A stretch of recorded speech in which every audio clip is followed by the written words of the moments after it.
শ্যামবাজারে পেঁয়াজের ব্যাপক আমদানি রয়েছে, কিন্তু গত 2 দিন আগেও বাজার একটু ভালো ছিল, কৃষক খুশি ছিলেন।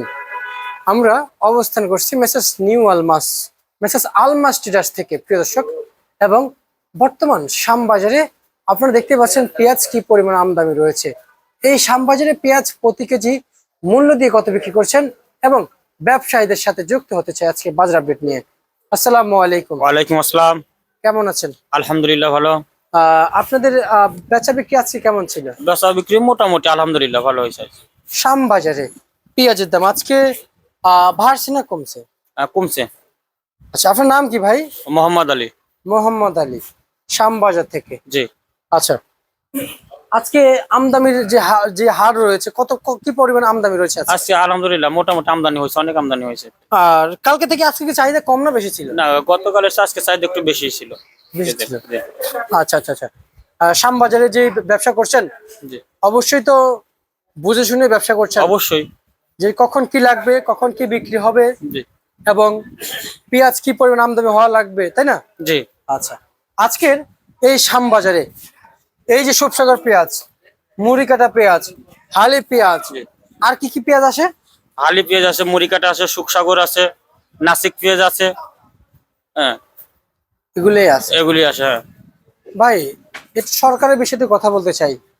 বিগত সরকার তো আপনারা দেখেছেন, জি, যে বিগত সরকার সবসময় কৃষকদের প্রতিশ্রুতি দিত যে আপনারা পণ্য উৎপাদন করে আমরা আছি।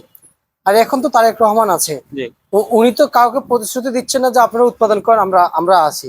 কিন্তু উনি বলেছেন আপনারা উৎপাদন খরচ কমাবেন, কৃষকদের পাশে দাঁড়াবেন। কিন্তু এই যে দেশে এত এত পেঁয়াজ, উনি বলার আগে কিন্তু উৎপাদন হয়ে রেডি আছে। চাইলে কি বাইরে এক্সপোর্ট করা যায় না? অবশ্যই চাইলে কিন্তু আমাদের দেশ বাইরে বাইরে রপ্তানি করানো যায়, এক্সপোর্ট করা যায়। হ্যাঁ, এক্সপোর্ট করা যায়। যে আমার বাংলাদেশে যে পেঁয়াজ হয়েছে, প্রচুর পরিমাণ পেঁয়াজ আছে বাংলাদেশ। এখনো মুড়িকাটা পেঁয়াজ কিন্তু দেশে আছে। আর হালি পেঁয়াজের তো এবার অভাব নাই, প্রচুর উৎপাদন করছে আমাদের কৃষক। এবার সরকার চাইলে, যে তারেক রহমান আছে, উনি চাইলে কিন্তু বাহিরের দেশে এক্সপোর্ট করতে পারে। আর এক্সপোর্ট করলে দেশের কৃষক একটু খুশি হবে, ভালো হবে, দেশের কৃষির জন্য ভালো হবে। জি জি, এটা খুশি হবে, একটু ভালো হবে, একটু ভালো হবে। কিন্তু এখন তো তা হচ্ছে না। কেমন হয়? তা হচ্ছে না এখন, না? না। আচ্ছা আচ্ছা, বুঝতে পারছি। সরকার তো, উনি তো আসলে কিছুদিন হলো ক্ষমতা, কিছুদিন হলো চেয়ারে বসছে। হয়তো ওনাকে হয়তো আমাদের কিছুদিন সময় দিতে হবে, তারপরে হয়তো উনি এটার যখন এক ব্যবস্থা করতে পারবে। আমার আলুর বিষয়টা তো আপনারা দেখেছেন না? না, আলুর বিষয়ে আর কোনো কথা বলতেছে না। আলুর বিষয় তো নতুন না, এই এমনিতে শেষ। কিন্তু আপনারা তো দেখেছেন যে সবই প্রচুর আমদানি আছে আলুর, তাই না? হ্যাঁ, এই 7 টাকা 8 টাকা 10 টাকা কেজি আলু বেচে কি হয়? দেশের কৃষক বাঁচে? যেমন এই যে গত সরকার, আমরা তো এখন সাবেক তো হয়ে গেছে, যে যেমন সাবেক উপদেষ্টা ডক্টর মোহাম্মদ ইউনূস, ওনার যে বাণিজ্য মন্ত্রী, কৃষি মন্ত্রী ছিলেন, ওনারা তো বেশি কৃষকদের দিকে তাকায় নাই। না, কেউ তাকায় নাই, খালি উনি না।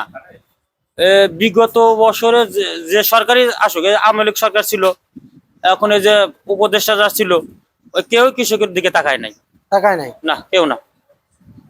আচ্ছা আচ্ছা আচ্ছা, বুঝতে পারছি। এবং আজকের পেঁয়াজ কত বিক্রি করছেন বাজারে? তাহলে আজকের পেঁয়াজ বিক্রি করছে নিচে 20 টাকা, উপরে 28 টাকা। আর উপদেষ্টাদের আমলে পেঁয়াজের দাম কেমন ছিল? উপদেষ্টারা থাকতো তখন পেঁয়াজ ছিল এরকম, ওই 40-45। ফার্স্টে আবার যখন ছিল তখন তো 100 টাকাও ছিল, কিছুদিন 110-15 টাকা পর্যন্তও ছিল।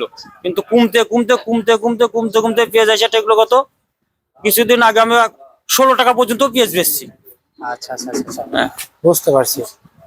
মেন ইয়া কি, আমাদের তো দেশের কৃষকরা আসলে উৎপাদন করতে পারে সব জিনিসে। আমাদের দেশের কৃষকের, ওদের উৎপাদন ক্ষমতা আছে, কিভাবে উৎপাদন করা যায়, কিভাবে বাড়ানো যায়, এগুলি আমাদের দেশের কৃষক জানে। আচ্ছা, তাহলে আজকে সর্বোচ্চ সর্বনিম্ন এখন কত চলছে বাজার? এখন সর্বনিচে বেচলাম হলো 20 টাকা, সর্বোচ্চ বেশি 28 টাকা। যেটা ভালো রসুন গেছে সর্বনিচে গেছে হলো 30 টাকা, উপরে 50 টাকা। আচ্ছা আচ্ছা আচ্ছা, বুঝতে পারছি। ঠিক আছে, আপনাকে অসংখ্য অসংখ্য ধন্যবাদ।